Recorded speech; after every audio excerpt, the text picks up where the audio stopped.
चलिए स्टार्ट कर रहे हैं हम। हमारा टैक्स सब्जेक्ट चल रहा है डायरेक्ट टैक्स। डायरेक्ट टैक्स में हमने प्रॉब्लम सॉल्व करना सीखा है, जिसमें हमने टैक्स कैसे गवर्नमेंट कलेक्ट करती है ये सब कुछ हो गया है। फिर हमने प्रॉब्लम में बेसिक प्रॉब्लम मैंने सिखाया, फिर आपको मैंने थोड़ा एडवांस लेवल का सिखाया कि रेसिडेंट होगा नॉन रेसिडेंट होगा, प्लस मैंने आपको सॉफ्ट कॉपी भी शेयर किया था ताकि आप एक बार उसको अच्छे से पढ़ सको।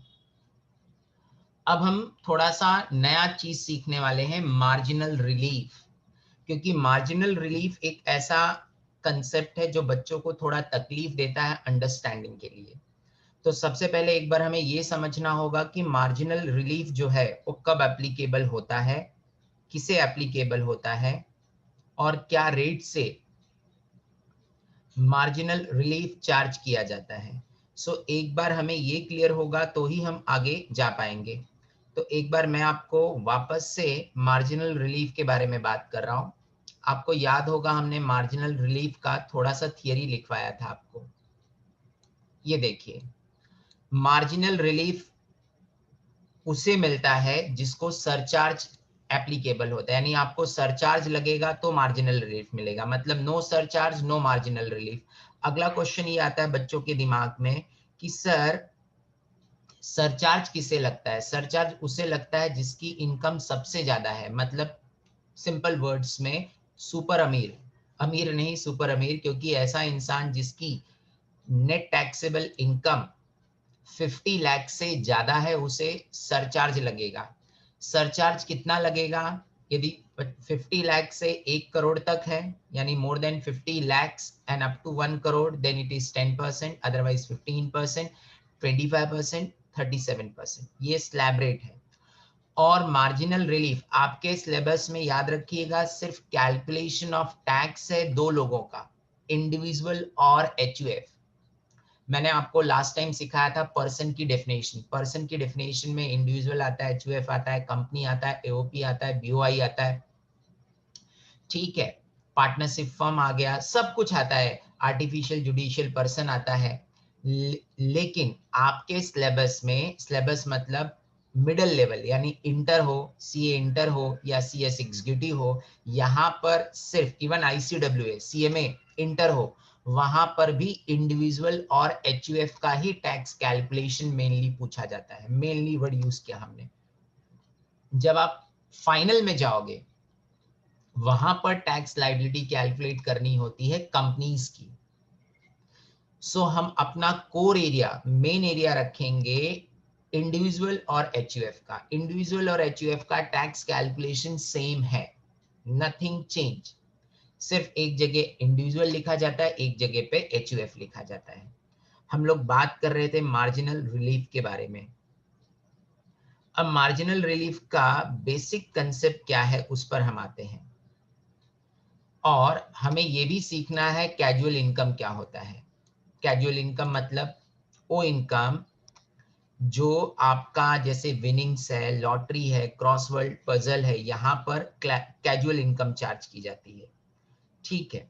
और मार्जिनल रिलीफ के बारे में भी हमें कैलकुलेशन सीखना है। तो सबसे पहले हम आते हैं, एक नॉर्मल प्रॉब्लम सॉल्व करता हूं, फिर मैं आपको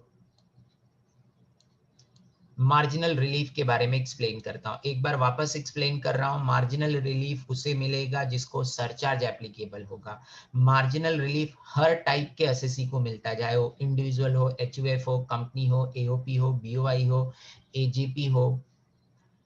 मार्जिनल रिलीफ कब मिलेगा? जब आपकी इनकम थोड़ी सी ज्यादा है, 50 लाख से थोड़ी ज्यादा है in case of individual, HUF, AOP, या 1 करोड़ से थोड़ी ज्यादा है, और 10 करोड़ सिर्फ कंपनी के लिए है, ठीक है। थोड़ी सी ज्यादा, इसके पीछे बेसिक फंडा क्या मैं एक्सप्लेन करूंगा जब हम सम सिखाऊंगे। अभी हम क्या करने जा रहे हैं, पहले एक और प्रॉब्लम सॉल्व करते हैं। मार्जिनल रिलीफ से पहले एक और प्रॉब्लम में सॉल्व कराता हूं, कैजुअल इनकम के बारे में बात करता हूं। प्रॉब्लम लिखिएगा, प्रॉब्लम नंबर 6।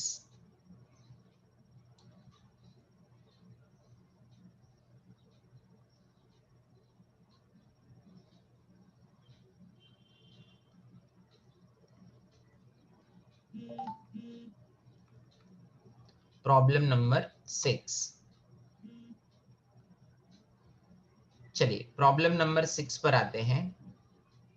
क्वेश्चन लिखिएगा, मिस्टर ए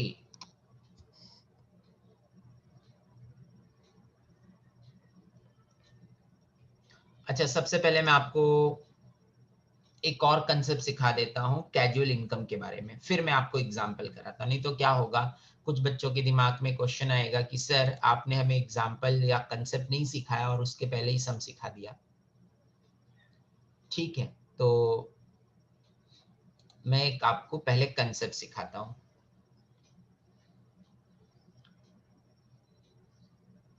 हेडिंग डालिएगा। सर हमने क्वेश्चन नंबर डाल दिया है, ठीक है ना यार।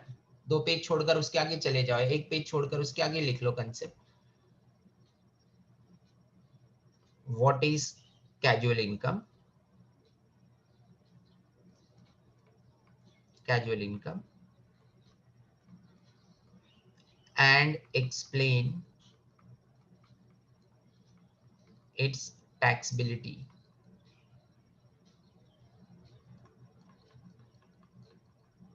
यानी आपने ये लिख कर लिया है कि कैजुअल इनकम क्या होता है और आप एक्सप्लेन करो उसका taxation part.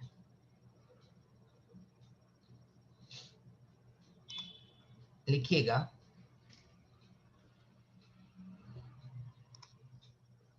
As per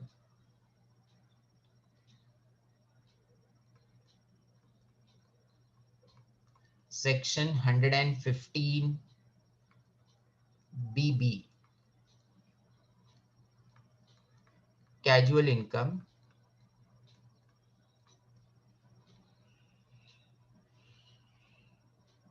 will be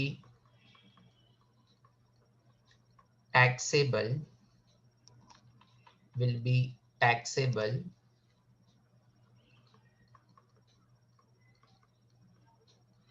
at the rate 30%। ये लिखा है सेक्शन 115 BB में। अब डेफिनेशन क्या लिखा है, as per section 2 subsection 24 clause 9, casual income means any winnings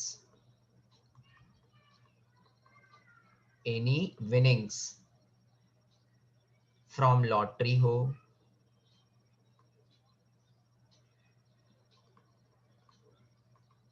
from lotteries, cross word puzzle,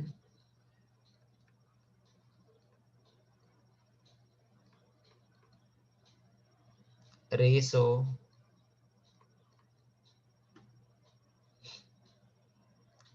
race में क्या क्या आ गया, इंक्लूडिंग हॉर्स रेस,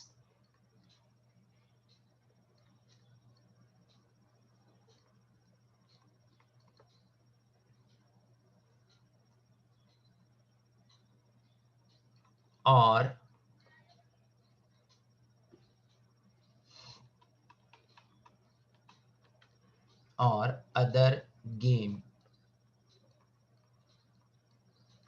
मतलब कोई भी गेम होने दो, इंक्लूडिंग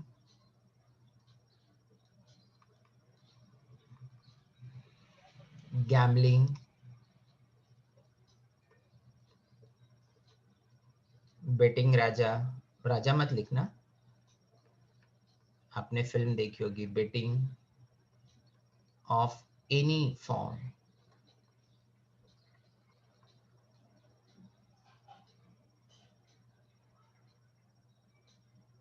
एनी फॉर्म और any form or nature whatsoever।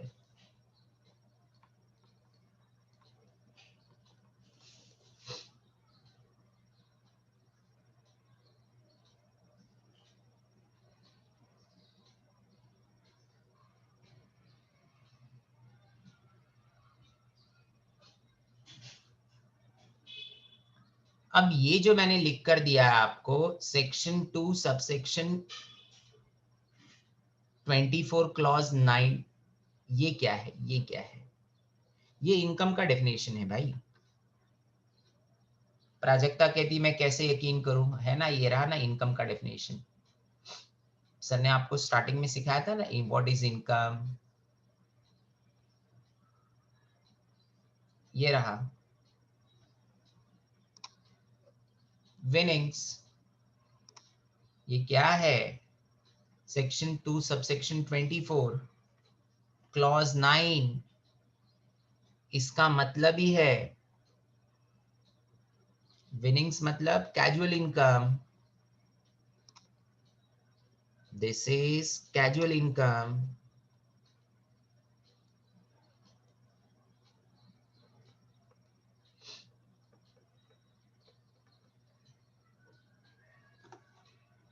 ये कैजुअल इनकम ही तो है।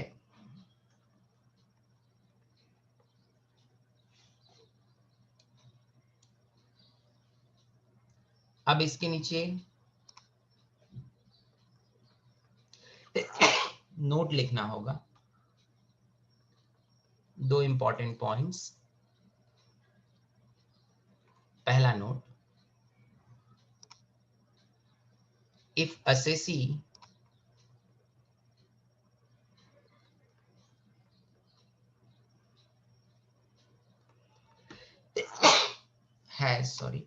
has incurred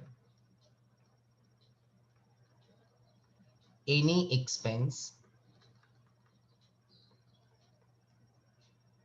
in connection with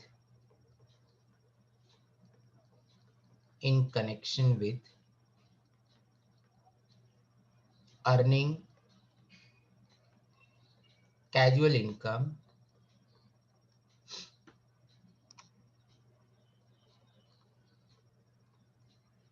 such expense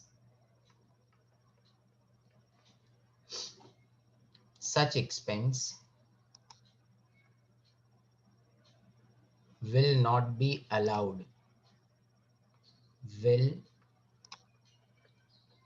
not be allowed, will not be allowed, will not be allowed as a deduction। जिसको ये नहीं समझा उसको समझने के लिए एक एग्जांपल दे रहा हूं, फिर मैं एक्सप्लेन करूंगा, डोंट वरी, प्रॉब्लम करेंगे फिर आपको और ज्यादा समझ में आएगा। Example, mister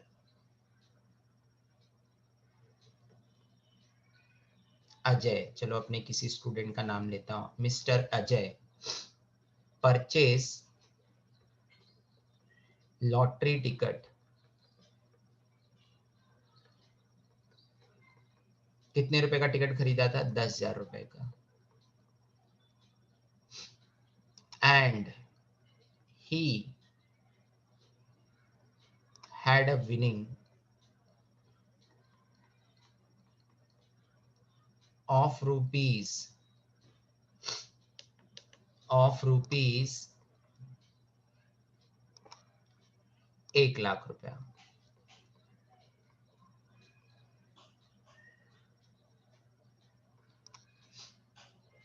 In this case,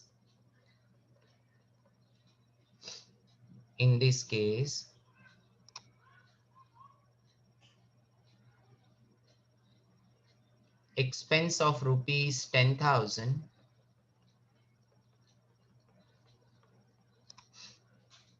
on purchase of lottery ticket will not be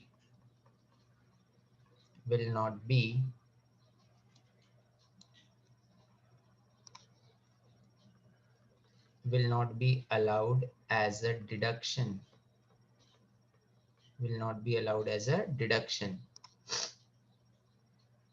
and entire amount of winning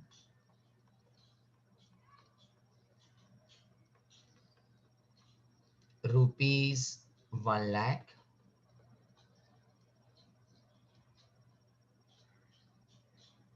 will be liable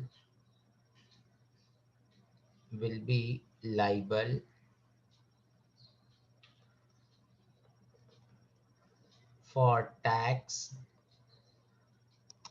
at the rate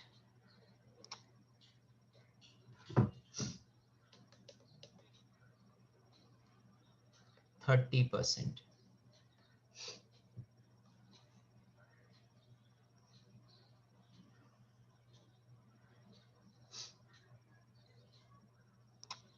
Second important note,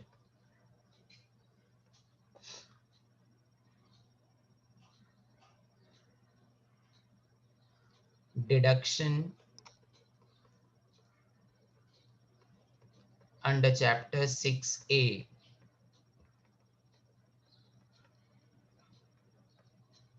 that is section 80C से लेकर section 80U तक will not be allowed under casual income.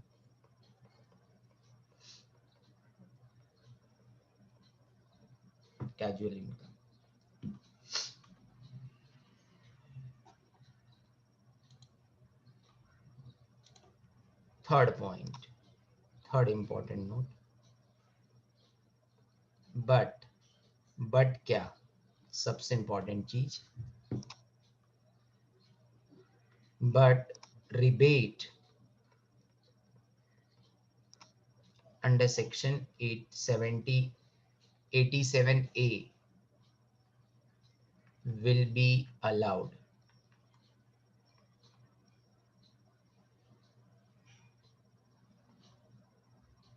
under casual income.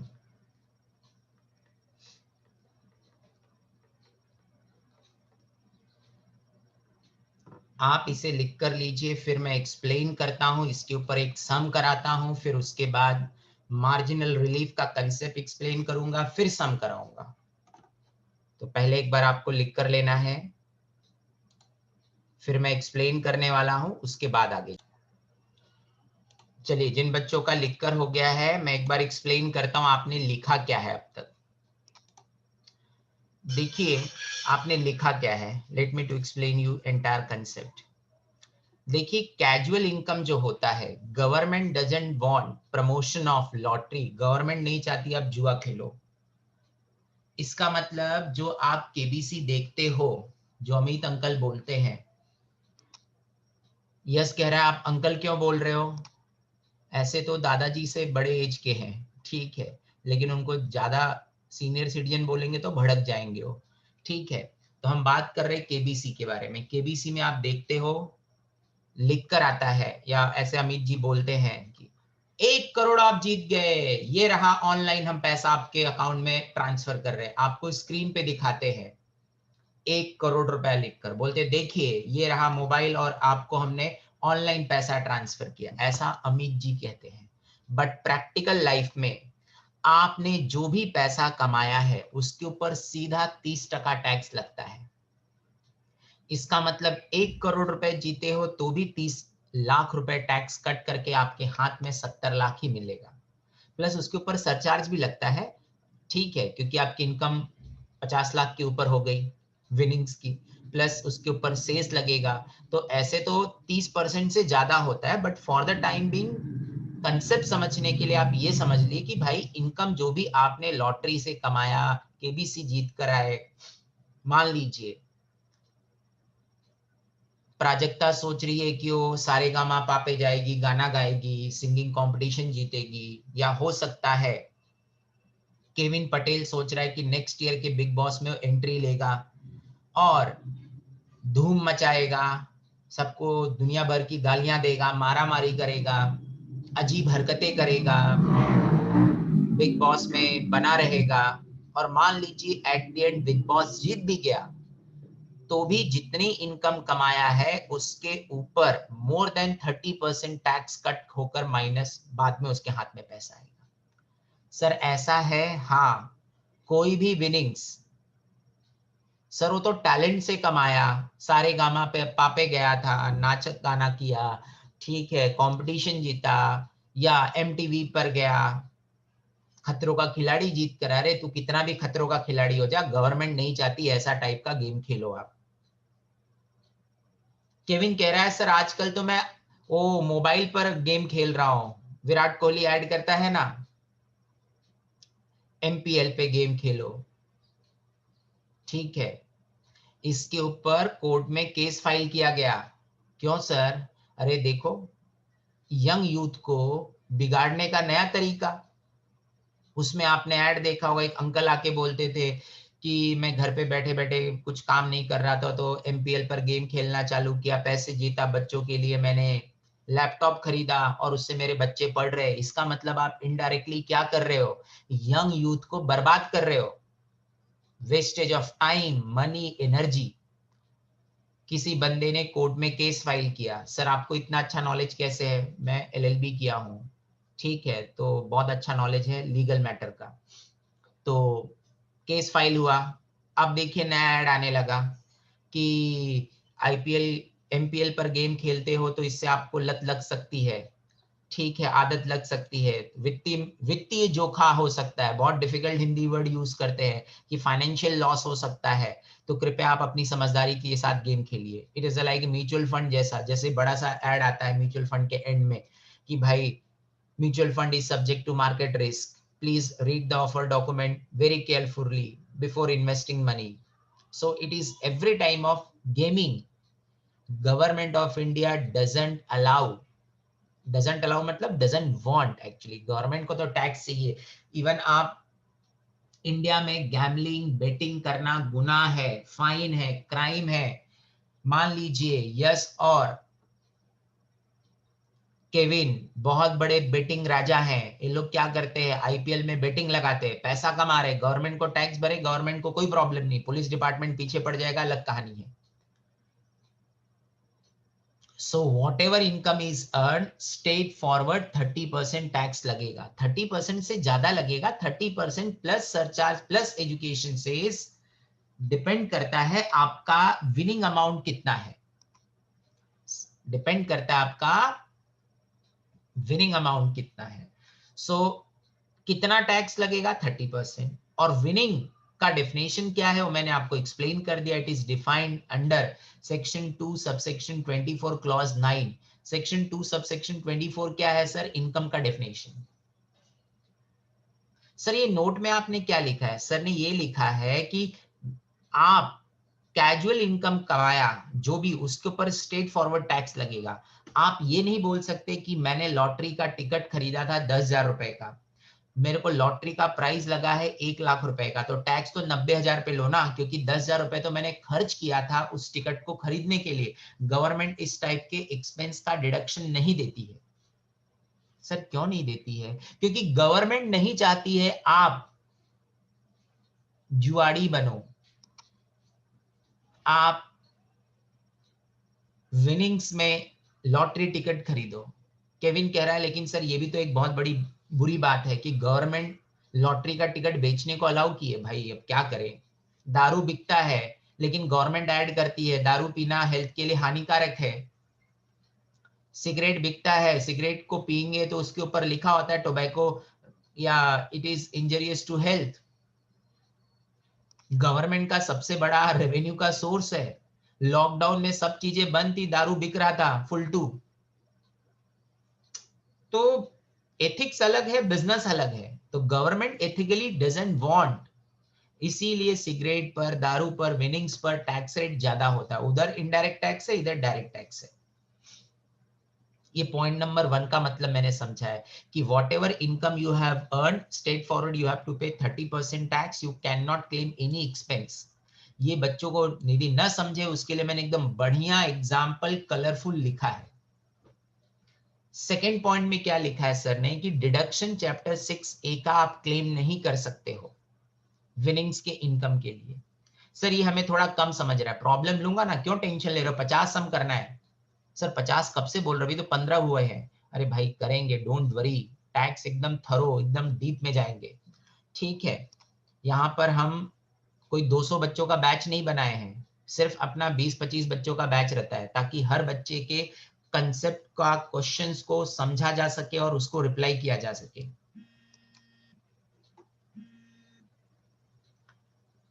Third point क्या लिखा है sir ने, rebate, लेकिन rebate आपको section 87A में मिलेगा, कैजुअल इनकम के अंदर रिबेट मिलेगा।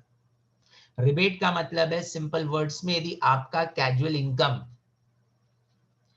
आपका 5 लाख के नीचे है तो टैक्स लाइबिलिटी अराइज नहीं होगी। इसका मतलब ये है, क्योंकि रिबेट किसे मिलता है, जिसकी इनकम 5 लाख के नीचे है। क्या आप सब बच्चों को कंसेप्ट समझ में आया? क्या कंसेप्ट, मैंने ये नहीं बोला, और जिसको थोड़ा 19-20 हुआ रहेगा फिक्र मत करिए, अभी एग्जांपल लूंगा, अपने आप जो बचा कुचा कंसेप्ट वो भी क्लियर हो जाएगा।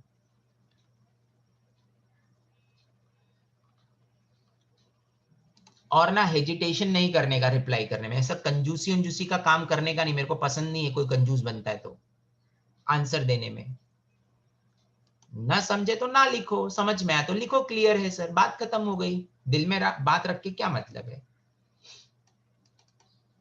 ठीक है, क्योंकि मैं कोई भी सब्जेक्ट बहुत दिल से पढ़ाता हूँ।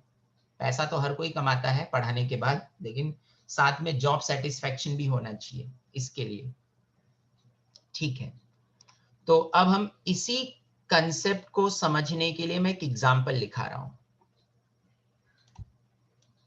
ये जो अभी आपने लिख कर लिया है, इसी चीज को एक्सप्लेन करने के लिए एक एग्जांपल दे रहा हूं आपको। सर मॉड्यूल में ये सब चीजें हैं क्या? मॉड्यूल में भी है भाई, बट मॉड्यूल में इतना ढंग से नहीं दिया है। मॉड्यूल में भी बहुत सारी चीजें हैं, लेकिन इतना डिटेल में उन्होंने नहीं कवर किया है, क्योंकि उनको बुक प्रिंट करके देना है। सब कुछ कवर कर लेंगे तो आप क्लासेस थोड़ो करोगे यार। ठीक है, विनिंग्स के बारे में भी इन्होंने बात किया है, लेकिन इन डिटेल उन्होंने कवर नहीं किया है। ये देखो, ये रहा टैक्स रेट के बारे में एक टेबल बनाया है, मैंने आपको बताया ना, विनिंग्स भी उन्होंने कवर किया है, बट डिटेल में एक्सप्लेन नहीं किया है कि किसमें डिडक्शन मिलेगा नहीं मिलेगा, क्या होगा। मॉड्यूल है, अब उसका क्या कर सकते हैं हम। ठीक है, बट हम क्या करेंगे, एकदम ढंग से कवर करेंगे कंसेप्ट प्रॉपर तरीके से। और पहला टॉपिक में कम से कम मैं 50-60 एमसीक्यू दूंगा। अभी 3-4 लेक्चर और होने दीजिए, एक बार मेरे को समझ में आ जाए कि आपको टॉपिक समझ में आए, फिर एमसीक्यू होगा। 4 ऑप्शन दिए होंगे, आपको राइट आंसर सिलेक्ट करके भेजना होगा व्हाट्सएप पे।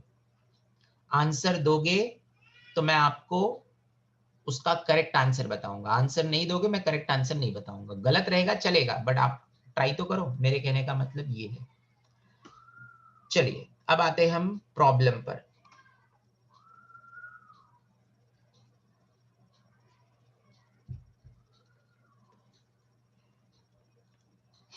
प्रॉब्लम लिख कर लेते हैं, विनिंग्स के ऊपर, बेसिकली कैजुअल इनकम के ऊपर। Mister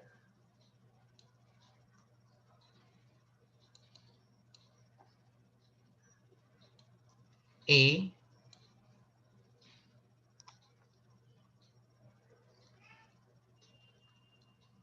Mr. A has income from salary,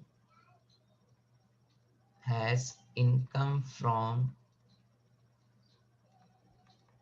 salary rupees 5 lakh and casual income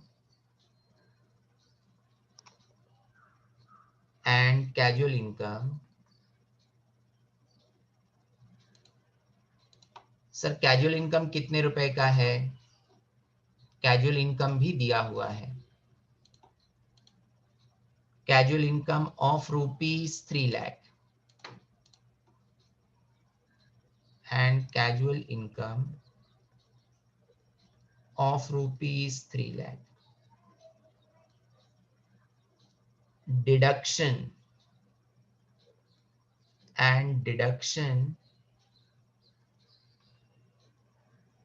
under chapter 6A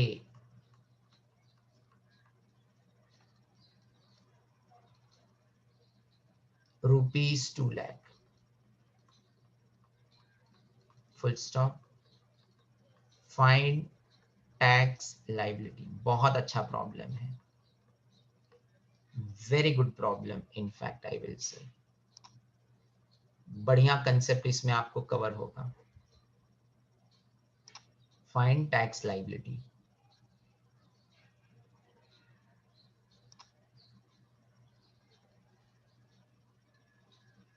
find tax liability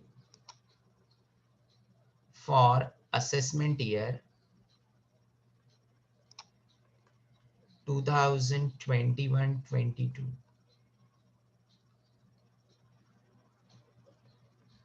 देखो इनकम तो आपको पता है,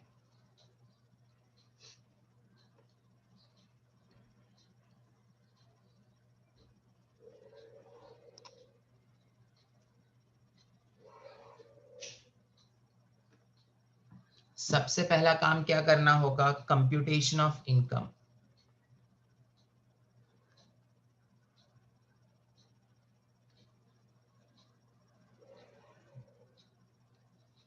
उसके बाद computation of tax.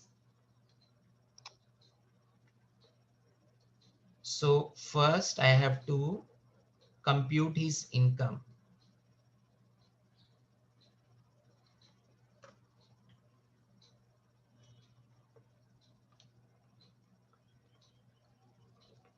Computation of income for assessment year 21-22।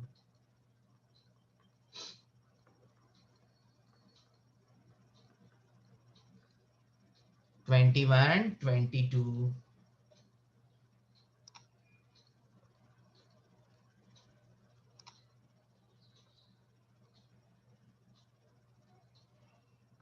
Sir ये इनकम कैसे calculate होगा, बहुत सिंपल है कैलकुलेट करना इनकम।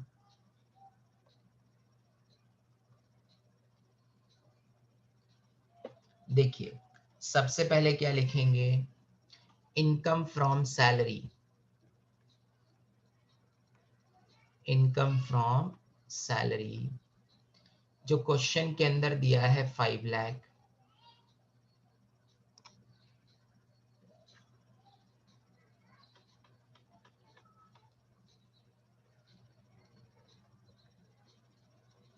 उसके बाद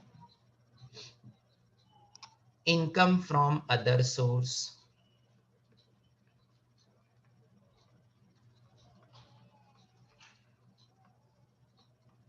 और जिसके अंदर आता है आपका कैजुअल इनकम जो कि दिया है मेरा 3 lakh. Gross taxable income 8 lakh less deduction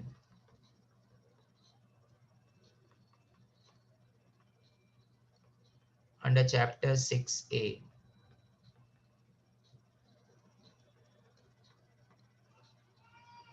section 80C से लेकर 80U तक।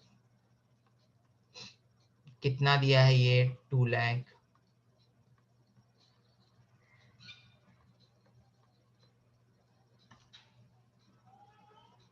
नेट टैक्सेबल इनकम आ गया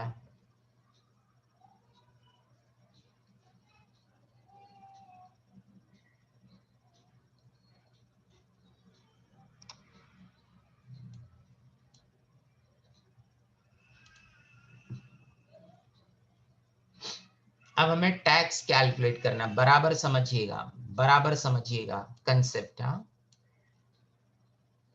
अच्छा प्रॉब्लम है, मैंने पहले ही आपको बता दिया।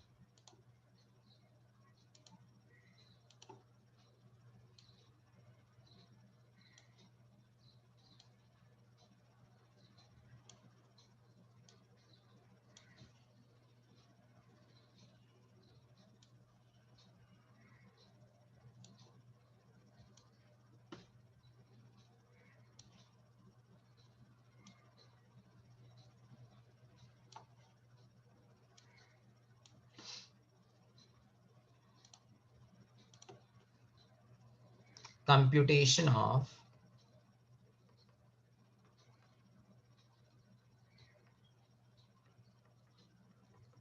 tax liability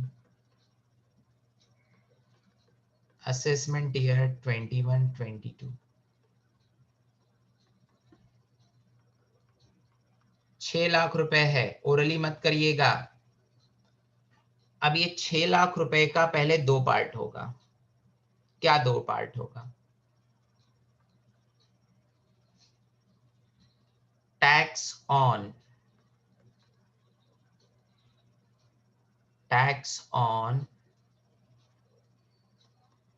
कैजुअल इनकम, जो कि मेरा इनकम है 3 लाख,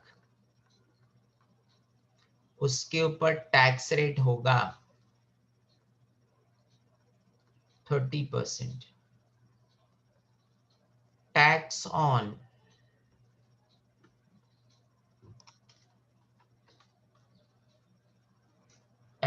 ऑन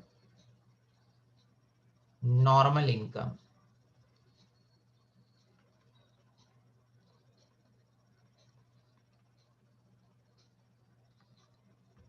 तीन लाख। सर ये 3 लाख कैसे आया? अरे भैया,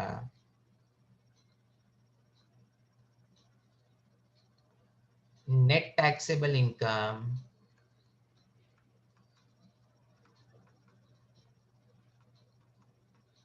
छह लाख है,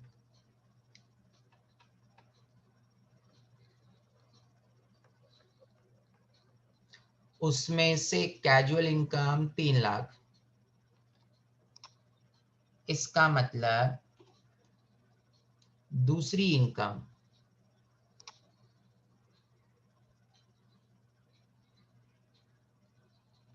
3 लाख होगा, और नॉर्मल इनकम पर जो टैक्स रेट अप्लाई होता है वो क्या होता है?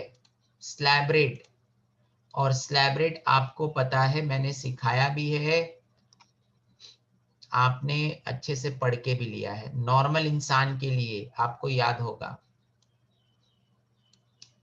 2.5 लाख रुपए तक जीरो टैक्स, 2.5 लाख से 5 लाख के ऊपर 5%। 5%। सो जिसे हम बोलते हैं स्लैब रेट, यानी इसके ऊपर स्लैब रेट अप्लाई होगा। अब 30% के रेट से टैक्स होगा, स्लैब रेट होगा एट 5%। इसका मतलब इसके ऊपर हो गया, सुनिएगा, इसके ऊपर हो गया 90,000, और ये होगा 2,500। सर ये 2,500 कैसे आया? क्योंकि 2.5 लाख रुपए तक तो टैक्स ही नहीं लगता। सो 3 लाख माइनस 2.5 लाख, और इसके ऊपर 5%।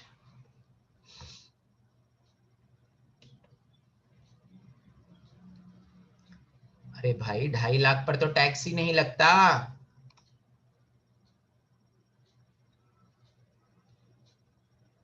सो ये वैल्यू हो गई 97,500।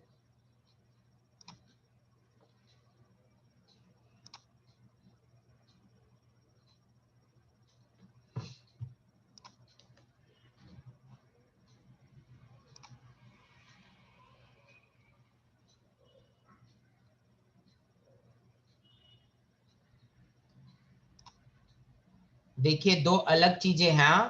कैजुअल इनकम पे 30%, नॉर्मल इनकम पर स्लैब लगेगा। ये 3 लाख ही है, ये 3 लाख को छोड़ दो, 6 लाख में से 3 लाख कैजुअल इनकम को साइड कर दो, तो 3 लाख ही बचा ना। 2.5 लाख तक तो टैक्स ही नहीं है, 2.5 लाख के ऊपर जो एक्स्ट्रा अमाउंट है उसके ऊपर 5% है, 5 लाख तक। और इसमें ऐड होगा,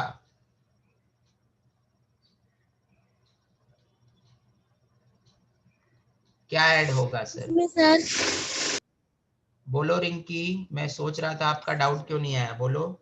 92,500 आएगा ना? अच्छा, टोटलिंग एरर है, ठीक है।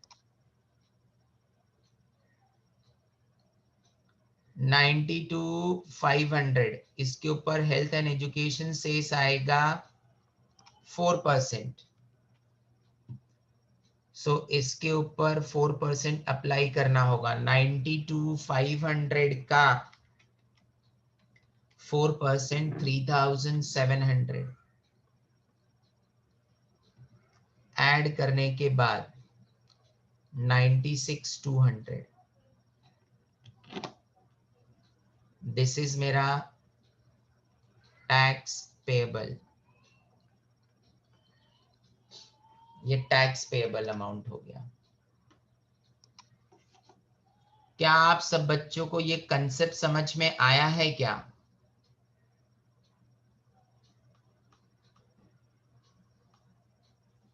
सर 6 लाख को 2 पार्ट में क्यों डिवाइड किया, इक्वल में? इक्वल में नहीं किया, वही तो आप नहीं समझे। 6 लाख था, वो समझ में आया क्या? कहां से आया है 6 लाख? ये वाला 6 लाख है। आपकी टैक्सेबल इनकम कितनी है रिंकी जी? बोलो कितनी है? 6 लाख रुपीज। 6 लाख तो आपकी टैक्सेबल इनकम है। और कैजुअल इनकम कितनी है, क्वेश्चन में दिया था ना। Casual yes. इनकम कितनी है? Yes, 3 lakh rupees. 6 लाख। तो बचा कितना? 6 लाख में से 3 लाख गया तो कितना बचा? Yes sir, got it. क्या मैंने इसको 50-50 किया है रिंकी जी? नो सर, क्वेश्चन में दिया था 3 लाख रुपीज। हाँ, ये भी दिया है। और ये आपने कैलकुलेट किया, तो ये बैलेंसिंग फिगर है, तभी तो पंकज सर ने उसको सर्कल किया है। क्या ये समझ में आया केविन?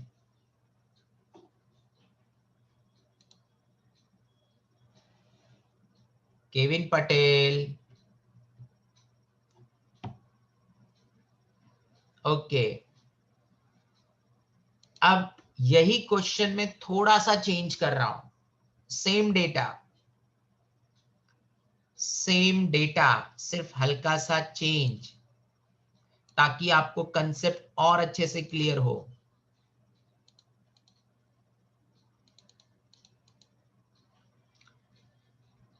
थोड़ा सा क्वेश्चन में ट्विस्ट ला रहा हूं, कहानी में हल्का सा change. B part,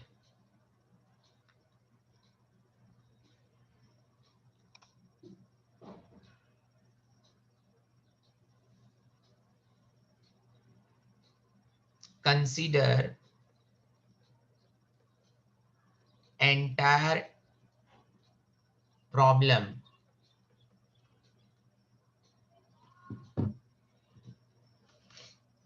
Consider entire problem number 6, except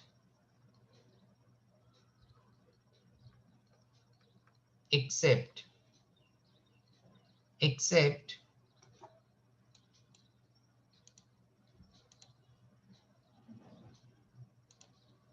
except deduction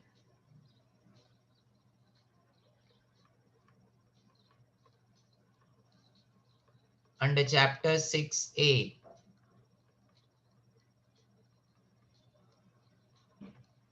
is rupees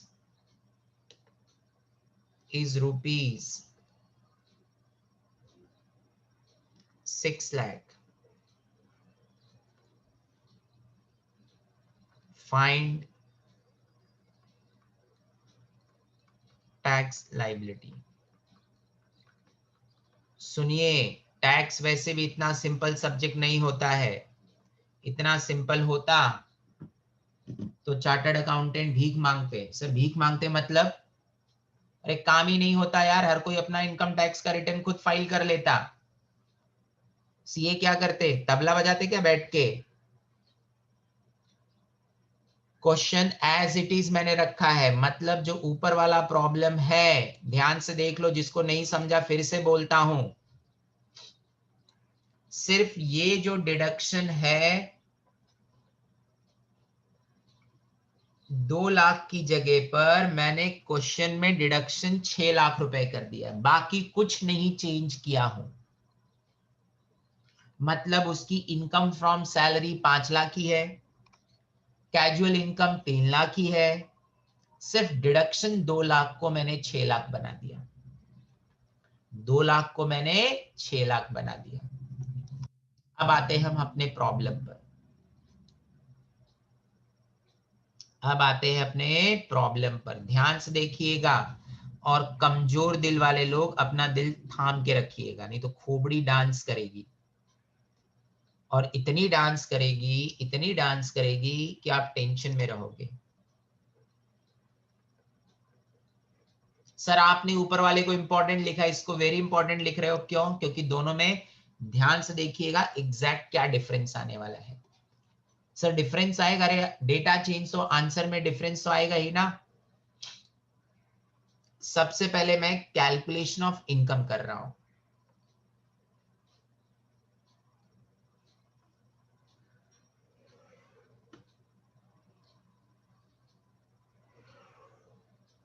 calculation of income कर रहा हूं।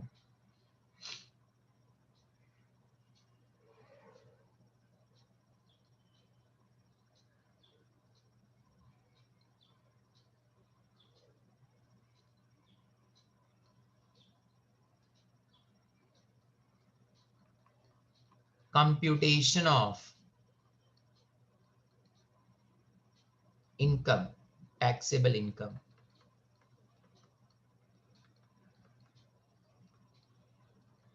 For previous year 2021 and assessment year 21-22।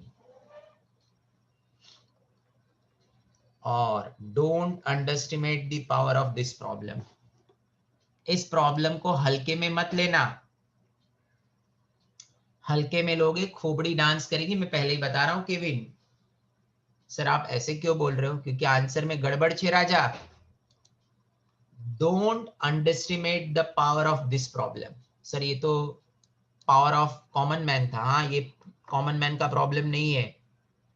अब ध्यान से देखिएगा, पहले समझ लीजिए फिर आंसर दीजिए, कोई जल्दी नहीं, बहुत सारे क्वेश्चन पूछूंगा आपसे, मौका मिलेगा आपको आंसर देने का बार बार। Income from salary, income from other source, जिसमें मैंने बताया आपको casual income, gross taxable salary या sorry income,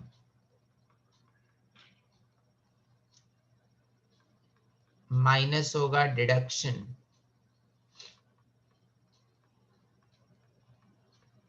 under chapter 6A। इसका मतलब सेक्शन 80C से सेक्शन 80U तक। उसके बाद आपका आएगा net taxable income,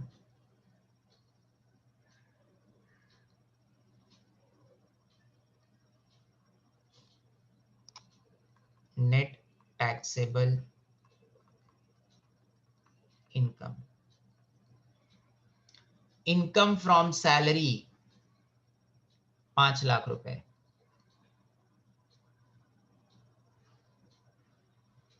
income from salary 5 lakh,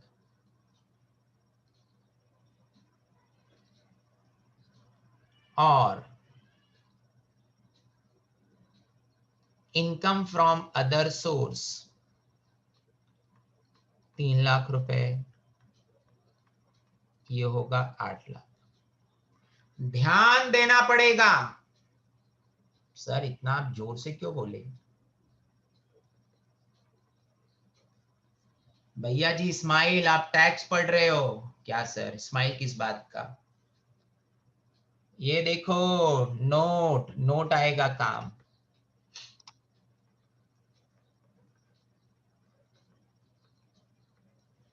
क्या लिखा है सर आपने नोट में कि चैप्टर 6A का डिडक्शन नहीं मिलता है। किसमें नहीं मिलता है सर? कैजुअल इनकम में। अच्छा, इसका मतलब क्या समझूं? आप समझो जो समझाता हूं। मतलब आपका डिडक्शन 6 लाख रुपए का है, लेकिन आपकी कैजुअल इनकम 3 लाख है और सैलरी इनकम 5 लाख, यानी 8 लाख का दो पार्ट हो गया, 5 और 3। इस पे तो डिडक्शन मिलेगा ही नहीं। इसका मतलब यहां पर डिडक्शन कितना मिलेगा? मैक्सिमम 5 लाख। सर गई भैंस पानी में, सर खोपड़ी से उड़ गया, दिमाग ब्लास्ट हो गया। आपने क्या लिखा? कुछ नहीं समझा। सर पिछले क्वेश्चन में तो आपने ये ज्ञान नहीं बांटा। भैया उसमें भी बांटा था, आप सो गए थे। सर कैसे? देखो ध्यान से, ये 5 लाख है, ये 3 लाख है, टोटल हुआ 8 लाख। हाँ सर वो तो मुझको भी इधर दिख रहा है, 5 और 3 है। तो ये 2 लाख का डिडक्शन ना इसके सामने हुआ है, इसमें से 2 गया तो आया 3। सो ये 3 और ये 3 मिलकर बना है 6। उड़ी बाबा, ऐसा है? हाँ ऐसा है। अच्छा, तो ये वाले प्रॉब्लम में क्या है, इसमें भी करके देखो। इसका 2 पार्ट करो, 5 और 3 डिडक्शन। इसमें बोल रहा है कि 6 लाख है, तो माइनस जब 6 करोगे तो माइनस में 1 लाख। इनकम कभी माइनस में नहीं होती, ये इनकम टैक्स है, लॉस टैक्स नहीं है। ओहो, इसका मतलब यहां पर नेट टैक्सेबल इनकम ये तो 0 हो गया। सर माइनस 1 लाख बोलो ना। फिर से बोल रहा हूं, इनकम टैक्स है, ये लॉस टैक्स नहीं है। माइनस में गया तो माइनस नहीं चलता। इसका मतलब ये इनकम 3 लाख ही होगी। अरे पहले बताओ ये समझ में आया है क्या? पहले ये बोलो समझ में आया, तो फिर मैं आगे चलूंगा, नहीं तो मैं चलने वाला नहीं हूं।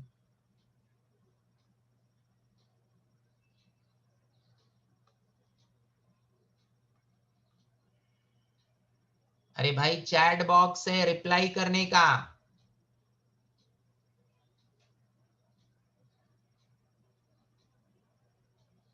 चलो एक बार पहले और एक्सप्लेन करता हूं। कुछ बच्चों ने लिखा है कि उनको कम समझ में आया, डोंट वरी। चलो एक बार और समझाता हूं, ध्यान से देखो। अब रिप्लाई मत करो, अब रुक जाओ। एक बार और एक्सप्लेन कर रहा हूं ना, फिर रिप्लाई करना। ये इनकम कितनी थी? मैं किसी एक बच्चे से बात करता हूं, कोई भी एक बच्चा जिसका माइक बराबर चल रहा है, अनम्यूट करो और बोलो। कोई भी बोलो भाई, कोई तो बोलो यार। किसी का तो आवाज ढंग का होगा कि सब बेसुरे हैं। कोई तो बोलो, गलत होगा चलेगा। कौन सा मैं क्वेश्चन पूछ रहा हूँ, सिर्फ डिबेट, सिर्फ थोड़ा सा टॉक करना है। माइक खुसुर फुसुर करेंगे, बोलेंगे नहीं। Prajakta, yes sir. Prajakta mic बराबर है? Yes sir. ओके। आप मुझे बताइए, ये टोटल इनकम उसकी 8 लाख है। पहले वाला समझो, इसके पहले कराया, मैं उसको एक्सप्लेन वापस कर रहा हूं। 8 लाख का ब्रेकअप क्या है? 3 लाख रुपए उसकी सैलरी इनकम है, और सॉरी 5 लाख सैलरी इनकम है, 3 लाख उसका विनिंग इनकम है। यहां तक समझ में आया? Yes sir. अब ये जो 8 लाख रुपए है उसका आपने ब्रेकअप किया 5 लाख एंड 3 लाख। डिडक्शन मिलेगा सिर्फ सैलरी के सामने, यानी इनकम फ्रॉम विनिंग्स के सामने डिडक्शन नहीं मिलता है। आपने इस क्वेश्चन के अंदर डिडक्शन का अमाउंट कितना दिया है? 2 लाख। यस। इसका मतलब मैंने इस 5 लाख में से 2 लाख रुपए माइनस किया तो ये आया 3 लाख। इसका मतलब सैलरी इनकम हो गई 3 लाख, और विनिंग्स हो गया 3 लाख, और टोटल इनकम हो गया 6 लाख। ये समझ में आया? Yes sir. सिर्फ प्राजक्ता एक नाम है, मतलब उसके जरिए मैं सारे बच्चों से रिप्लाई मांग रहा हूं। क्या ये समझ में आया? अब चैट बॉक्स में रिप्लाई करने का यस नो, सिर्फ इसी टॉपिक के ऊपर, इसी क्वेश्चन के ऊपर। ठीक, अब आते हैं अगले प्रॉब्लम पर। ध्यान से देखिएगा, अगला प्रॉब्लम जो अभी कर रहे हैं। यहां पर मेरी इनकम है सैलरी की 5 लाख, विनिंग की 3 लाख, मतलब 8 लाख का ब्रेकअप है, 5 लाख और 3 लाख। डिडक्शन मिलता है सिर्फ सैलरी के सामने, सिर्फ सैलरी मतलब कैजुअल इनकम को छोड़कर हर इनकम के सामने मिलता है। कैजुअल इनकम मेरी कितनी है? 3 लाख। सैलरी इनकम है 5 लाख। डिडक्शन बंदे ने 6 लाख मांग रहा है, 6 लाख नहीं मिलेगा। सर क्यों नहीं मिलेगा? अरे इनकम ही तेरी 5 लाख है, तेरे पास 50 रुपए है, तू 60 रुपया खर्च कर सकता है क्या? सर किया रहेगा ना, 10 रुपए लोन लेकर। गवर्नमेंट बोलती है लोन लेने को, कौन बोला तेरे को? So you can not spend money. If you are spending money we will not give you benefit. ऐसा मैं नहीं कहता, इनकम टैक्स डिपार्टमेंट कहता है। सो आपको डिडक्शन मिलेगा, जितनी आपकी इनकम है मैक्सिमम उतनी। आप देखो पेपर 100 मार्क्स का रहता है टैक्स का, लेकिन विथ ऑप्शन 120 मार्क्स का आता है। एक क्वेश्चन एक्स्ट्रा होता है, आउट ऑफ 6 अटेम्प्ट 5। अब मान लीजिए प्राजक्ता को सारे प्रॉब्लम आ रहे थे, उसने 6 के 6 पूरे सॉल्व कर दिए, क्या उसको 120 मिलेगा आउट ऑफ 100? प्राजक्ता आप बताओ, मिलेगा? No sir. क्यों? आपने तो पूरे राइट किए हैं, एक एक्स्ट्रा भी किया, तो एक्स्ट्रा का मार्क्स क्यों नहीं मिलेगा? Because we are supposed to solve only for 100 marks. And we Perfect, perfect, perfect. So income tax department say you will get deduction only till your income. You cannot get deduction beyond your income. Your income from other than casual income, यानी casual income को छोड़कर your income was only 5 lakh. So you will get deduction only 5 lakh. No doubt you have spent, you have 6 lakh रुपए का, but we will give you deduction only 5 lakh का। सो इसका मतलब उसकी annual income, taxable income only ये 3 लाख होगी, क्योंकि ये माइन आपने क्या किया, आप सब बच्चे क्या कर रहे हो, 8 लाख में से सीधा 6 लाख माइनस कर रहे हो। यही तो इस क्वेश्चन का कैच था, क्रंच था, दमदार पॉइंट था कि भैया तुमको 6 लाख रुपए का डिडक्शन नहीं मिलेगा। क्यों नहीं मिलेगा? क्योंकि आपकी ये वाली इनकम 5 लाख तक थी। हाँ, ये 7 लाख होती तो मिल जाता, फिर प्रॉब्लम नहीं होता। सो पेपर आपने 100 मार्क्स से ज्यादा का राइट सॉल्व किया तो भी 100 ही मिलेगा, 100 से कम सॉल्व किया तो 100 से कम मिलेगा, ज्यादा मिलने का सवाल नहीं होता। वैसे ही आपकी upper limit is income. So your income is 5 lakh, you can not claim deduction beyond that. क्या आप सब बच्चों को अब समझ में आया है? भाई चैट clear. बॉक्स बना है, प्राजक्ता एक नाम है, उसके जरिए सब बच्चों से बात कर रहा हूं मैं। अरे बाकी बच्चे सो गए क्या? एक बार ढकार नहीं लेते कमबख्त।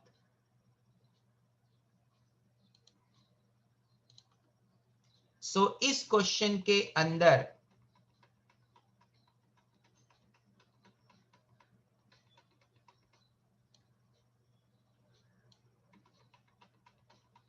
उसको डिडक्शन कितना मिलेगा?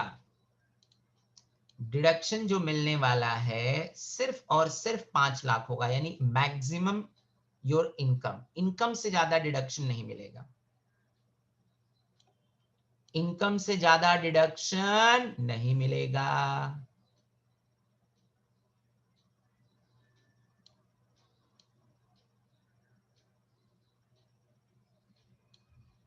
इनकम से ज्यादा डिडक्शन नहीं मिलता है।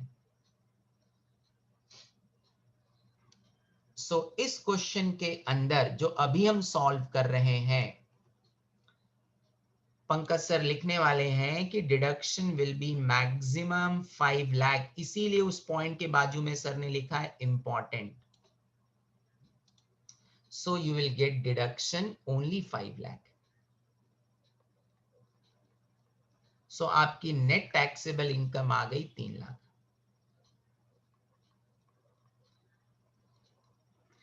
अब सर चाहिए तो आपको नोट के थ्रू एक्सप्लेन कर दे रहे हैं।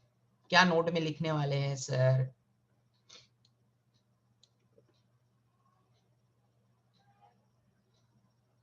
नोट की जरूरत भी नहीं है, ऊपर वैसे भी सर ने नोट में लिखा ही था। फिर भी चाहिए तो किसी बच्चे को समझ में नहीं आ रहा है तो उसके लिए लिख रहा हूं नोट। पहला note, deduction under chapter 6A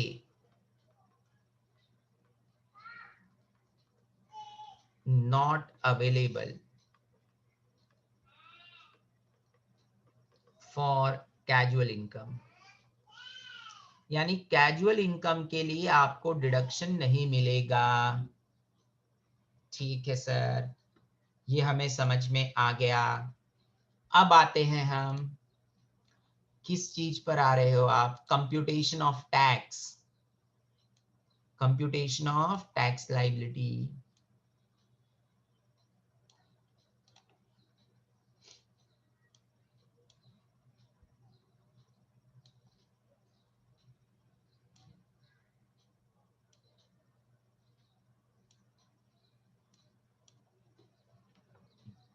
ध्यान से देखिएगा।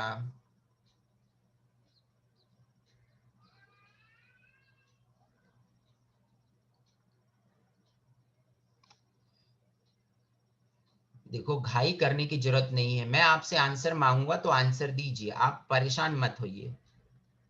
मैंने आपको पहले ही बोला, don't underestimate the power of this problem, computation of tax liability. भैया जी आप टैक्स पढ़ रहे हो, और वो भी पढ़ाने वाला प्रोफेसर पंकज सिंह है। बार बार अपनी तारीफ क्यों कर रहे हो? नहीं, आप मुझे नहीं जानते इसलिए बता रहा हूँ। ठीक है, आप किसी और क्लासेस में आप पता कर लीजिएगा, इतने सम सिखा देंगे तो मुझे आप फोन पे बोलिएगा, ठीक है, कि फलाना नाम का क्लासेस है, बम्बई का नंबर 1 अपने आप को बोलता है, नाम उसका जेके सा है, और वो इतने सारे प्रॉब्लम सॉल्व करता है। नहीं करता है, मुझे मालूम है ना। ठीक है सर, आप किसी की बदनामी कर रहे, मैं सच बोलता हूँ, मैं बदनामी बदनामी नहीं, आपको लगे तो मैं क्या करूँ उसका।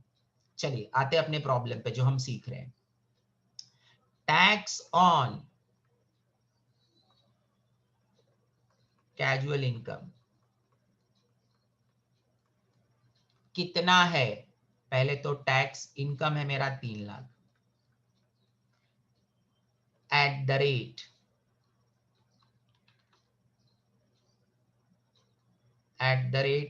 30%, यानी ये हो गया मेरा 90,000। टैक्स ऑन नॉर्मल इनकम, अरे भाई ये नील है, नील। सर नील क्यों? अरे भैया उसका टोटल इनकम ही 3 लाख है। रिंकी बोलती नहीं मानूंगी मैं, मुझे तो मालूम है ना, ये मेरी पुरानी स्टूडेंट है, बहुत जिद्दी है। लॉल लिख देता हूँ।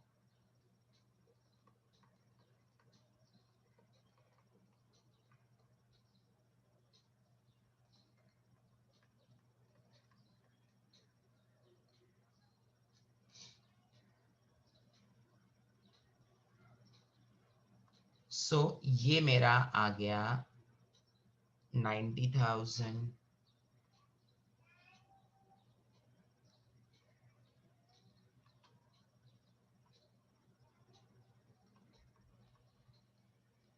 अब सुनिएगा, क्या सुनूं सर, क्या सुनूं? जो मैं बोलने जा रहा हूं, और क्या? जो मैं बोलने जा रहा हूं और वही सुनो, और क्या सुनोगे?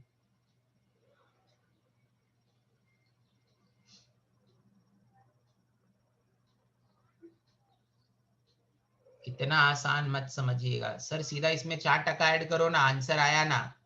भैया मैंने बोला ना, इसको इतना आसान मत समझिएगा, अपनी जिद क्यों करते हो? सो ये मेरी इनकम आई, टैक्स आया है 90,000।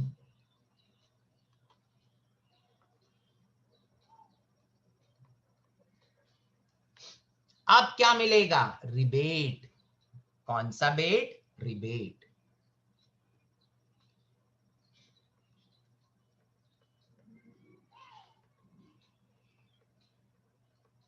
सर रिबेट क्यों मिलेगा? अरे क्यों नहीं मिलेगा, आप ये बताओ पहले।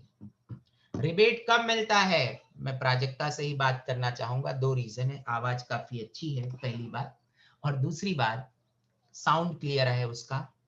प्राजक्ता आप मुझे बताओ, रिबेट कब मिलता है? सर जब दिल करता है तब दे देने का, जब नहीं करता है तो नहीं देने का। कहाँ गई, गायब हो गई क्या प्राजक्ता? लॉग आउट हो गई लगता है, नहीं है। Yes sir. प्राजक्ता बताओ रिबेट कब मिळता है? सर ते मला माहित नाही, कधी तर द्यायचा, जेव्हा मन करेल द्यायचा, नाही मन केला नाही द्यायचा, असं नाही. मग काय? ऐसे कैसे सर? सर वो जाओ ना ऊपर वाले थियरी में, रिबेट वाला थियरी, मैं भूल गई, आपने तो कल रात को मुझे भेजा भी था कि मैं पढ़ लूं. Up to 50, if the level of total income is up to 50,000, the rebate has to be provided. 50,000 गरीब लोगों का होता है, 50,000 आज किसी की इनकम नहीं होती साल भर की, उसको बीपीएल बोलते हैं. बीपीएल, बिलो पॉवर्टी लाइन, गरीब इंसान. 5 लाख है, 5 lakh Prajakta. Is it? Oh yeah, is it what? Rebate, rebate, rebate, rebate. Yes, yes, sir. Sir चूक झाली, गलती हो गई. रिबेट कब मिलता है फिर से मैं पूछ रहा हूं. प्राजक्ता एक नाम है, उसके जरिए मैं दूसरे बच्चों से भी बात कर रहा हूं. ये भूल जाते हो क्या? महाभारत नहीं देखे? मैं समय हूं, वो डायलॉग आता था, वैसे ही प्राजक्ता एक नाम है, उसके जरिए मैं बाकी बच्चों से भी क्वेश्चन पूछ रहा हूं. सिर्फ केविन पटेल और निशा ने आंसर दिया, बाकी बच्चे एकदम बेवकूफ है क्या? स्क्रीन भी नहीं दिखता उनको आंख से. भोपाली सूरमा लगाओ आंख में. अरे भोपाली सूरमा किधर मिलता है? भोपाल में ऑनलाइन मंगाने का, फ्लिपकार्ट से. ठीक है सर. यानी इनकम आपकी कितनी है? 5 लाख तक तो रिबेट मिलेगा. क्या रिबेट होगा सर? वो पढ़ो. क्या है पढ़ूं? सर मेरे को पढ़ने नहीं आता. ठीक है, प्राजक्ता बोलेगी. रिबेट क्या है जरा देखो, टेबल में लिखा है. If the total income is up to rupees 5 lakh, then the rebate has to be provided at 100% of tax or rupees 12,500, whichever is less. बस बस बस, इसी बात को पकड़ के रखना प्राजक्ता. सर पकड़ के रखनी इसी बात को, इसी बात को पकड़ के रखिएगा प्राजक्ता. हो सर हो. अभी अभी सर ने बोला, क्या बोला सर? रिबेट मिलेगा. कितना मिलेगा? कितना मिलेगा? रिबेट रुपीस 12,500 और 100% ऑफ टैक्स म्हणजे 90,000. सर ये 90 किधर से लाया? अरे भैया टैक्स तेरा कितना है आंख से देख, ये टैक्स ही है ना.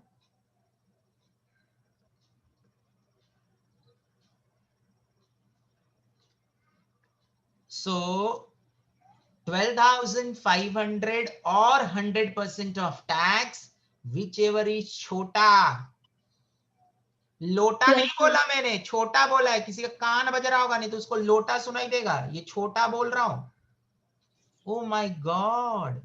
So we will get a rebate of 12,500. Yes. Sir पिछले क्वेश्चन में क्यों नहीं दिया?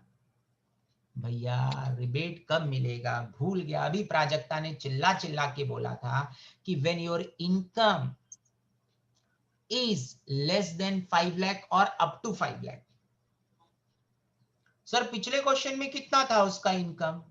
आंख से देखना, भोपाली सूरमा लगाना. सर ये तो 6 लाख था. हाँ इसीलिए रिबेट नहीं दिया उसको. ओके ओके, खाता कर लो. अब क्या करना है सर? रिबेट उसको माइनस करना है. किसको माइनस करना है? जो क्वेश्चन में दिया और किसको? सर उसके बाद तो आएगा 77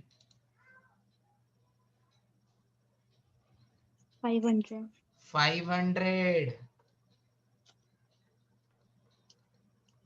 अब इसमें ऐड होगा हेल्थ एंड एजुकेशन सेस @4%. टक्के किती टक्के? 4%. ये हो गया मेरा टैक्स लाइबिलिटी.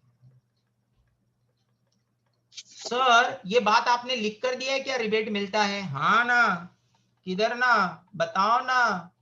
देखो ना, इधर लिखा है रेड पेन से, खून से लिखा है, खून से। Rebate under section 87A will be allowed on casual income also. उड़ी बाबा, अब समझे हम। सर ये भी लिख कर दे दो ना पॉइंट नंबर 2 में। ठीक है, उसी ने तो जगह छोड़ा था। Rebate under section 87A is allowed on casual income. Sir ले भारी प्रॉब्लम हो, ले भारी, ले भारी।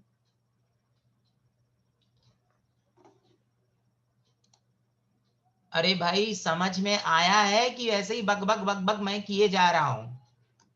ये चैट बॉक्स में क्या मैं बात करूंगा? क्या मैं और सिर्फ प्राजक्ता ही बात करेंगे, बाकी सब ऑडियंस से टेस्ट मैच देख रहे हैं? दांत तेरी के बाप, फेंक देता हूं हाथ का। ना जान दिल लगा के पढ़ा रहा हूं, भूखे प्यासे पढ़ा रहा हूं कि कम से कम बच्चे ढकार तो ले ले। उनको तो लग रहा होगा बस घर में बैठे हैं और अपना लेक्चर लिए जा रहे हैं। भाई आप जैसा नहीं है ना कि लेटे हो और सुन रहे हो कहानी।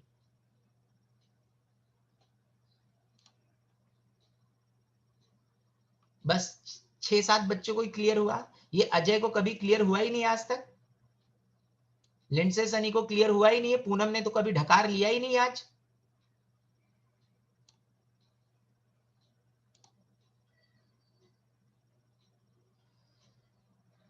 अजय बोलता है हुआ है, लेकिन मैं रिप्लाई नहीं करूंगा ना सर, मेरे को टाइपिंग करने में कंटाला आता है सर। अरे तुम अनम्यूट करके बोल दे फिर बीच में, हो गया सर क्लियर। इलिमा कह रही है थोड़ा सा डिफिकल्टी हो रहा है सर, एक बार वापस मैं रिकॉर्डिंग देखती हूँ। ठीक है, ठीक है, कोई बात नहीं, रिकॉर्डिंग देखो, रिकॉर्डिंग देखो। आज मैं रिकॉर्डिंग भी आपको प्रोवाइड करता हूँ। लेक्चर नंबर 1 से लेकर अब तक का सब देखो रिकॉर्डिंग। टैक्स इतना अच्छा पढ़ो कि उससे आपका जीवन चल सके। अकाउंट से पढ़कर पापी पेट नहीं भरने वाला। पैसा कमाना है, 2 ही सब्जेक्ट में पीएचडी होना चाहिए। पीएचडी मतलब होल्ड होना चाहिए, कंट्रोल होना चाहिए। Taxation and financial management only, then you can earn unlimited of money. Otherwise कुछ होने वाला नहीं है। ठीक है सर, अभी का सेशन यहीं पे वाइंड अप करते हैं। हाँ यहीं पर वाइंड अप करते हैं, क्योंकि बहुत से बच्चों ने रिप्लाई कर दिया है, समझ में आया है। सर मार्जिनल रिलीफ कब करेंगे? मार्जिनल रिलीफ हम नेक्स्ट लेक्चर में करेंगे। ठीक है, सो यहां तक आप सब बच्चों को समझ में आया है। आज का सेशन होगा, आज का सेशन यहीं पे वाइंड